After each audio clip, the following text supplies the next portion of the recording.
ხალხის წერილი, ხელისუფლებისა და ხალხის გასაგონად. სწორედ ხალხის განწყობის გამომხატველი წერილი სჭირდება დღევანდელ საქართველოს, იმ უმძიმეს მდგომარეობას, რომელშიც ხალხი და ჩვენი სამშობლო აღმოჩნდა. იქნებ ასეთმა წერილმა ხალხი უფრო გაგვაერთიანოს, ხელისუფლება დააფიქროს, ჩვენი უცხოელი მეგობრებიც გამოაფხიზლოს. ფაქტია, რომ კრიზისმა კრიტიკულ ზღვარს მიაღწია, ასე ცხოვრება აღარ შეიძლება.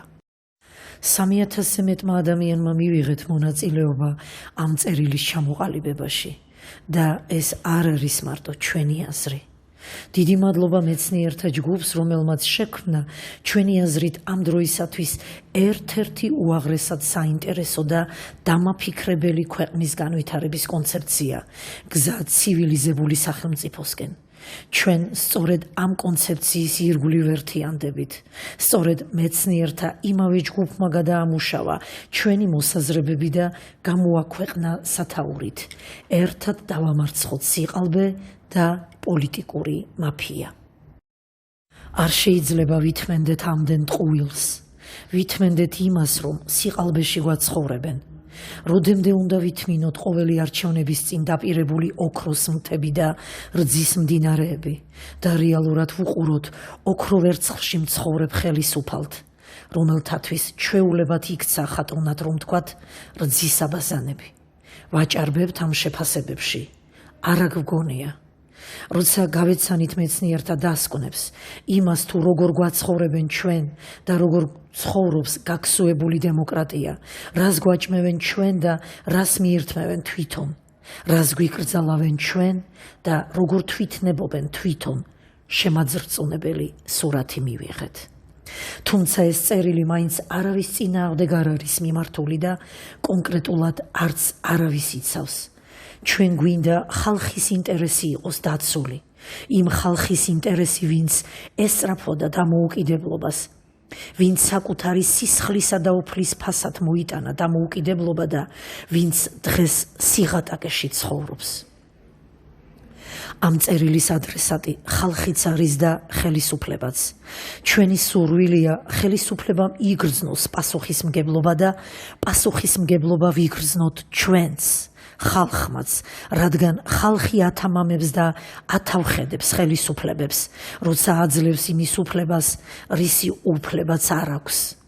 როცა ავიწყდება, რომ ქვეყნის ბატონ-პატრონი თვითონ ხალხია და როცა ხელისუფლებას, რომელიც მსახურად აირჩია, უფროსად მიიჩნევს, თუ უფროსობის უფლებას აძლევს. ოდითგანვე ეს საქართველოს მაგალითზეც კარგად სჩანს. ინტელიგენტი იყო ის, ვინც ხალხს იცავდა ხელისუფლებისაგან, ვინც ხიდი იყო ხალხსა და ხელისუფლებას შორის, ვინც თავისი ომახიანი შემოძახილით არავის აძლევდა უფლებას ხალხზე თვითნებობისა და ბატონობისა. გულს გვიკლავს, რომ ეს განწყობა სულ ზღაფავს, ერთეულებში დარჩა. ძირითადი ნაწილი კი ხელისუფლებას იცავს ხალხისგან. ეს სამარცხვინოა. ხალხში ვეღარ ვსაუბრობთ ინტელიგენციაზე. გაიყიდნენო გამეფთა აზრი. რეალობა მართლაც მწარია. ინტელიგენციამ თავისი უმოქმედობით პოლიტიკოსებსა და პარტიებს ჩაუგდო ხელში საჯიჯკნად ჩვენი სათაყვანებელი სამშობლო. ვაღიაროთ, ასეთი ინტელიგენცია თავისი დუმილით თუ მორჩილებით პირველ რიგში ცუდ სამსახურს უწევს ხელისუფლებას და სახელისუფლებო პარტიებს.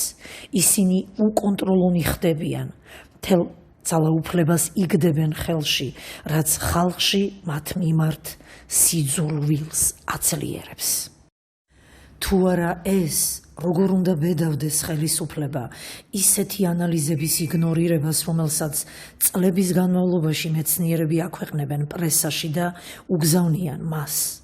ხელისუფლება, რომელიც იგნორირებას გაუკეთებს ცნობილ მოღვაწეთა ისეთ წერილს, როგორიც სახელმწიფოს განვითარების კონცეფციაში გზა ცივილიზებული სახელმწიფოსკენ, იმედის წერილის სახითაა გამოქვეყნებული, ხალხის ხელისუფლება არ არის.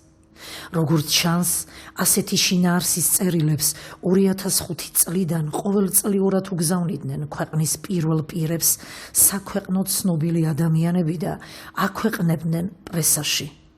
ნებისმიერ დემოკრატიულ ქვეყანაში ასეთი მიმართვები სამთავრობო განხილვის საგანი გახდებოდა. აქ კი უკადრებელს კადრულობენ. იგნორირება მოღვაწეთა პოზიციის, სრული უპატივცემულობა მოქალაქეთა მიერ სხვადასხვა სახელისუფლებო ორგანოში შეტანილი წერილების. ხელისუფლების მხრიდან ასეთი დამოკიდებულების პატიება ჩვენ ხალხს ბუმერანგივით გვიბრუნდება.